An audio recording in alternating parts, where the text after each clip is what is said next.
Para calcular a área de uma superfície, geralmente a gente precisa de algumas medidas e usar umas fórmulas da geometria para obter o valor dessa área. Eu vou te mostrar um jeito de fazer isso sem a geometria, sem fórmula nenhuma.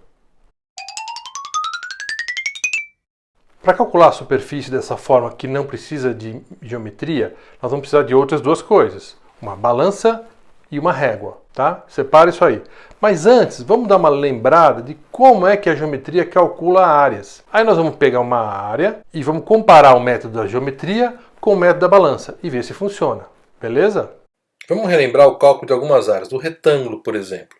Eu chamo um lado de base e o outro lado eu chamo de altura.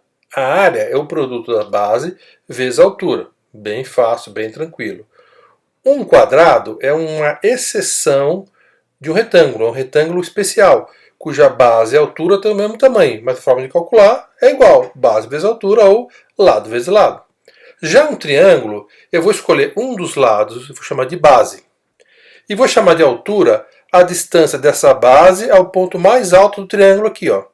Nesse caso seria este. Como é que se calcula a área, então? A área vai ser base vezes altura dividido por 2. Mas por que dividido por 2? Porque dá uma olhada nesse caso. Você pega esse triângulo e duplica ele, ele vira um retângulo. Então eu posso dizer que a área dele é a área de um retângulo dividido por 2. Ou seja, base vezes altura dividido por 2. Vamos olhar agora para o hexágono. É um cara que tem 6 lados iguais. Ele, na verdade, é formado por 6 triângulos equiláteros, ou seja, que tem os 3 lados iguais.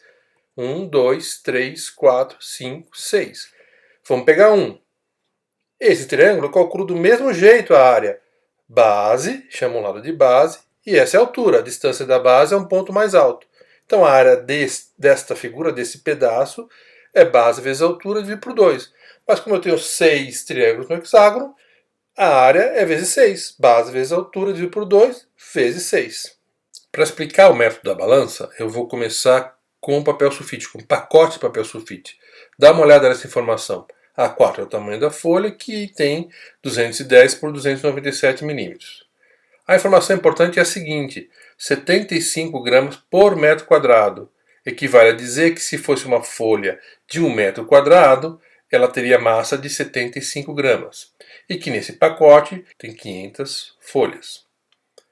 Vamos lá então, eu vou pegar as medidas do papel e vou passar para metro e vou calcular a área em metros quadrados. Como no pacote tem 500 folhas, eu multiplico por 500 e tem que no pacote tem 31 e alguma coisa metros quadrados. Mas na embalagem está escrito que a gramatura é de 75 gramas por metro quadrado.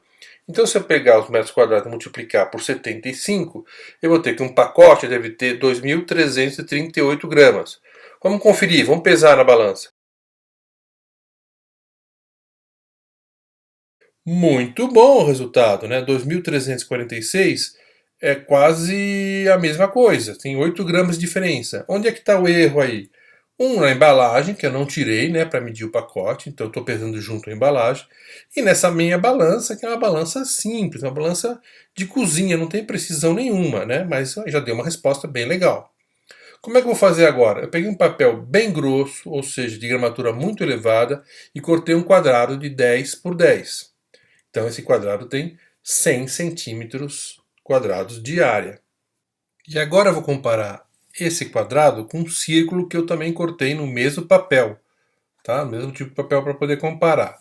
Vou pesar o quadrado e vejo que ele tem 21 gramas. E o círculo tem 67 gramas. Vou fazer então uma regra de 3.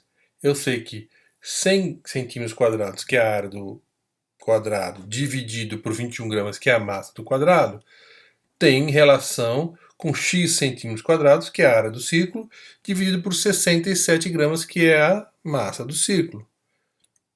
O resultado vai 319 centímetros quadrados. Agora eu vou dizer o seguinte, eu sei qual que é o círculo. Eu fiz um círculo de raio de 10 centímetros. Como é que calcula a área do círculo? A área do círculo é πr ao quadrado. Então eu vou ter que ter π vezes 10 ao quadrado. Como eu vou usar o π com 3,14 vezes 100, que é 10 ao quadrado, eu vou ter uma área do círculo de 314 centímetros quadrados, que é uma resposta muito boa, levando em conta que a balança que eu estou usando é bem ruinzinha. Para melhorar o resultado, eu tenho que mudar de balança. Quanto mais precisa for a minha balança, por exemplo, se medir até miligramas, mais precisa o meu resultado, porque esse método realmente é bem preciso. Depende dos instrumentos, obviamente.